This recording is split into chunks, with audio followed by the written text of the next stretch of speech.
کہ آپ اچھے ہیں تو آپ کی وہ بری بات ٹک ہی نہیں سکتی ہے. Use your body parts wisely they will speak against you. کہ ہمیں اپنی زبانوں کو, اپنے ہاتھوں کو کسی کے بارے میں برا کہتے ہوئے, کسی کو نقصان پہنچاتے ہوئے 100 بار سوچنا ہے کہ دنیا میں تو ہمیں لگتا ہے کہ یہ سب سے زیادہ ہمارے ہیں, یہ وہ چیز ہے جس پہ تو میرا پورا کنٹرول ہے, لیکن آخرت کے دن یہی چیزیں ہمارے خلاف گواہی دیں گی. اگر ہم نے ان پہ ظلم کیا ہے, ان سے ہم نے غلط کام کیے ہیں, تو یہی چیزیں ہمارے خلاف گواہی دیں گی. Bad people deserve bad spouse. If you do something false, you deserve to be isolated. اچھا, اس میں وہ دوسرا کانٹیکسٹ ہے کہ خبیث مرد خبیث عورتوں کے لیے, خبیث عورتیں خبیث مردوں کے لیے, پاک مرد پاک عورتوں کے لیے, اور پاک عورتیں پاک مردوں کے لیے. ایسے وہ ہے کہ اس میں سب سے پہلے تو یہ ہے کہ جو آپ جیسے ہوتے ہیں نا, آپ ایسے لوگوں کو اٹریکٹ کرتے ہو. کہ جو نیک لوگ ہیں وہ نیک لوگوں کو اٹریکٹ کرتے ہیں. بھی ہم نے پیچھے بات کی تھی کہ جو مشرق مرد ہے وہ کیسا بھی ہو تو اس کو بیوی نیک ہی چاہیے, لیکن اس کو اتنی بھی نیک بیوی نہیں چاہیے ہوتی کہ وہ اس کو 5 وقت کی نمازیں پڑھائے, اسے بیٹھ کے تفسیر پڑھوائے. اس کو اتنی نیک بیوی بھی نہیں چاہیے ہوتی ہے. تو ایسی بیوی جو کہ 5 وقت کی نمازی ہو اور قرآن کے ساتھ کنیکٹڈ ہو, پرہیزگار ہو, متقی ہو, پردے والی ہو, اور پھر اپنے اسپاؤس کو بھی وہ اس سب میں ہیلپ کرے. ایک ایسی مرد کو چاہیے ہوگی جو کہ خود نیک اور پرہیزگار ہوگا, اور اسی طرح وائس ورسا. تو اس کے بعد یہ کہ bad people deserve bad spouse. اچھا, پیچھے بھی ہم نے ایک جگہ پڑھا تھا, پہلے لیسن میں آیت ہے کہ زناکار مرد جو ہیں وہ زناکار عورتوں سے ہی نکاح کرتے ہیں یا مشرکہ سے نکاح کرتے ہیں. یعنی کہ جو برے لوگ ہیں ہم برے لوگوں کو ہی ڈیزرو کرتے ہیں کہ جو زناکار مرد ہیں وہ زناکار عورتوں کو اور مشرکہ کو ہی ڈیزرو کرتے ہیں. اس میں یہ ہے کہ میں نے ایک اسکالر کو سن رہی تھی, اس میں وہ یہ بات کر رہے تھے کہ انہوں نے ایک جملہ بولا تھا بڑا اچھا سارا, کہ جب ہمارے یہاں کوئی لڑکی غلط کام کرتی ہے, کسی بدفعلی میں پکڑی جاتی ہے, تو وہ شادی کے قابل نہیں رہتی ہے. جبکہ جب لڑکا کسی غلط کام پہ پکڑا جاتا ہے تو وہ شادی کے لیے تیار ہو جاتا ہے. بڑی آئرنی ہے, ہمارے معاشرے میں سب لوگ کہتے ہیں اس کی شادی کرا دو. کہ اگر وہ لڑکا نشے میں پڑ گیا ہے, بدکاریاں سے شروع کر دی ہیں, بدفعلیاں شروع کر دی ہیں, گھر میں اسلحہ اٹھا کے لاتا ہے, تو خاندان والے کہتے ہیں اس کی شادی کرا دو. حالانکہ کوئی اس لڑکی کے پرسپیکٹو سے تو سوچے کہ اس کا کیا قصور ہے. اس نے کوئی ریہیبلیٹیشن سینٹر کھولا ہوا ہے, یا اس نے پرسنل گروتھ پہ کوئی کورسز کیے ہوئے ہیں کہ وہ آپ کے بیٹے کو آ کے ٹریٹ کرے. تو جہاں پر ایک لڑکی کو یہ سکھایا جاتا ہے کہ اگر وہ غلط کرے گی تو اس کی سوسائٹی میں کوئی جگہ نہیں ہے, اسی طرح جب ایک مرد بھی غلط کرے تو اس کے ماں باپ کو اس کی ہرگز شادی کرانے کی ضرورت نہیں ہے کہ اس کی شادی کرا دیں گے تو حل ہے. اس مرد کو بھی یہ پتا ہونا چاہیے کہ اگر وہ غلط کرے گا تو اس کی سوسائٹی میں کوئی ایکسیپٹنس نہیں ہے. غلط بے شک عورت ہو یا مرد ہو, اللہ کی نظر میں دونوں گناہگار ہیں اور دونوں کی ایکسیپٹنس نہیں ہے. انٹل انلیس وہ پھر توبہ کر لیں اور پھر وہ راہ راست پر آ جائیں, پھر تو اللہ بھی معاف کر دیتا ہے. لیکن ایز لانگ ایز کوئی مرد غلط کاموں میں پڑا ہے اور آپ کہہ رہے ہو اس کی شادی کرا دو, دیٹس ناٹ رائٹ. آگے یہ جو میں نے کچھ احادیث ہیں وہ میں بتا دیتی ہوں. میں نے سوچا تھا ڈیورنگ دا سیشن بولوں گی, وہ میری کہیں میں نے بولی نہیں, تو یہ ان کے ریفرنسز ہیں. ایک حدیث یہ ہے کہ جب تمہیں حیا نہ رہے تو جو جی چاہو کرو. اور ایک حیا کے بارے میں ایک یہ حدیث ہے کہ حیا خیر کے علاوہ کچھ نہیں لاتی ہے, کہ اگر آپ میں حیا ہے تو اس چیز میں خیر ہی خیر ہے. اور ہاں, وہ کچھ حدیثیں میں نے ریفر کی تھی عشاء کی نماز کے بعد والی, کہ نبی پاک صلی اللہ علیہ وسلم پریفر کرتے تھے سونا اور سب کو کہتے تھے, اس کا بھی ریفرنس ہے اس میں. اور 2-3 حدیثیں ریفر کی تھی, ان سب کے یہ ریفرنسز ہیں. تو میرے خیال سے ختم ہو گیا ہے سیشن.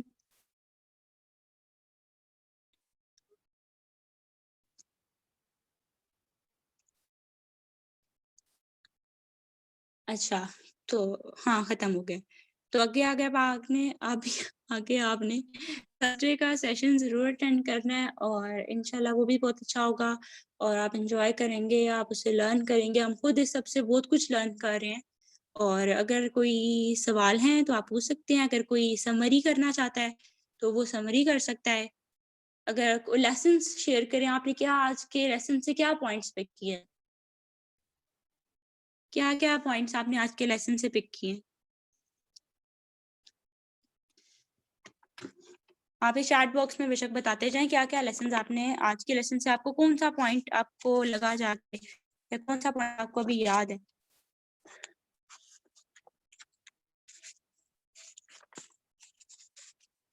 اچھا, ایک حدیث تھی کہ ہر ایک شخص پہ کچھ نہ کچھ زنا کا حصہ, اس کا بھی ریفرنس ویڈیو کا پیچھے سلائڈ پہ ابھی پیچھے کریں گی تو آپ اسکرین شاٹ بے شک لے لیجیے گا اور بعد میں چیک کر لیجیے گا. کہ ایک حدیث کہ ہر شخص پہ زنا کا کچھ نہ کچھ حصہ لکھ دیا گیا ہے، کہ آنکھ کا زنا ہے کسی غیر محرم کو دیکھنا، اور زبان کا زنا ہے اس کی نسبت گفتگو کرنا، اور دل کا زنا ہے اس کی نسبت آرزو کرنا، ٹھیک ہے. اور ایک اور حدیث تھی، اس کا بھی اسی میں ریفرنس ہوگا، جسٹ اے سیکنڈ. ہاں، آپ صلی اللہ علیہ وسلم نے فرمایا کہ خدا سے ایسی حیا کرو جیسے حیا کرنے کا حق ہے. تو صحابہ نے کہا کہ ہم تو حیا کرتے ہیں. تو آپ صلی اللہ علیہ وسلم نے فرمایا کہ بلکہ حیا وہ کرتا ہے جو سر اور اس میں جو کچھ ہے اس کی حفاظت کرتا ہے، اور پیٹ اور جو کچھ اس میں ہے اس کی بھی حفاظت کرتا ہے، اور موت اور گلنے سڑنے کو یاد رکھتا ہے، اور آخرت کا چاہنے والا ہے، اور دنیا کی زیب و زینت کو چھوڑنے والا ہے. ایسا شخص ہی ہے جس نے خدا سے حیا کا حق ادا کر دیا.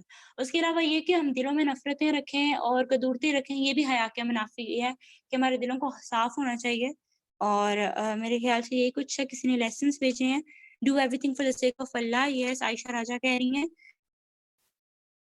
انشاءاللہ حدیث جو ہے نا وہ آپ کو گروپ میں سینڈ کر دیں گے، فارورڈ کر دیں گے. ٹھیک ہے، ریفرنسز لکھ دی. آپ اسلام 360 پہ جائیں تو وہاں پر یہ سرچ کریں گے تو سب حدیث نکل آئیں گی، ورنہ گروپ میں بھی ہم انشاءاللہ سرچ کر دیں گے. عائشہ راجہ کہہ رہی ہیں ایک یہ بھی ہے کہ آپ کو زنا کا حق ادا کرنا پڑتا ہے. اور اس میں یہی کہ do everything for the sake of Allah والا جو پوائنٹ ہے کہ مومن کے ہر عمل میں للہیت ہونی چاہیے. للہ مطلب اللہ کے لیے کیا جانے والا عمل، کہ تبھی ہم احسان کے اس درجے پہ پہنچ سکتے ہیں کہ جب ہم اللہ تعالیٰ کے لیے سب کچھ کر رہے ہیں تو پھر سامنے والا کچھ بھی کر رہا ہے تو ہم اچھا ہی کرتے ہیں. باقی لوگ بھی کچھ نہ کچھ شیئر کرتے ہیں. میرے خیال سے میٹنگ اینڈ ہونے والی ہے. جی بول سکتی ہیں. ایڈمن آپ انمیوٹ کر دیں انہیں.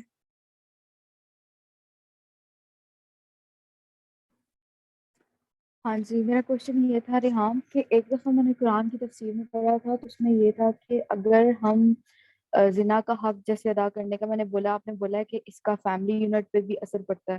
تو اس میں یہ تھا کہ اگر آپ کی فیملی میں سے کوئی ایک بھی زنا کرتا ہے، سمجھو کہ فار ایگزامپل کوئی بھی ایک ایسا پرسن آپ کی فیملی سے زنا کرتا ہے، تو اس کے آثار یعنی اس کے مینٹل وہ جو صلاحیت ہے نا، اس کا اثر آپ کے نا فیملی ممبرس میں بھی کسی کے اوپر پڑتا ہے، اور وہ بھی اس کو بھی حق ادا کرنا پڑتا ہے. مطلب ہاں ان میں سے کوئی بھی ایفیکٹ ہو سکتا ہاں ہاں ایگزیکٹلی. کہ ہے. دنیا میں بھی آپ کو اس کے ڈیمیرٹس نظر آ ہی جاتے ہیں، اس کے نقصانات آپ کو دنیا میں بھی نظر آ ہی جاتے ہیں.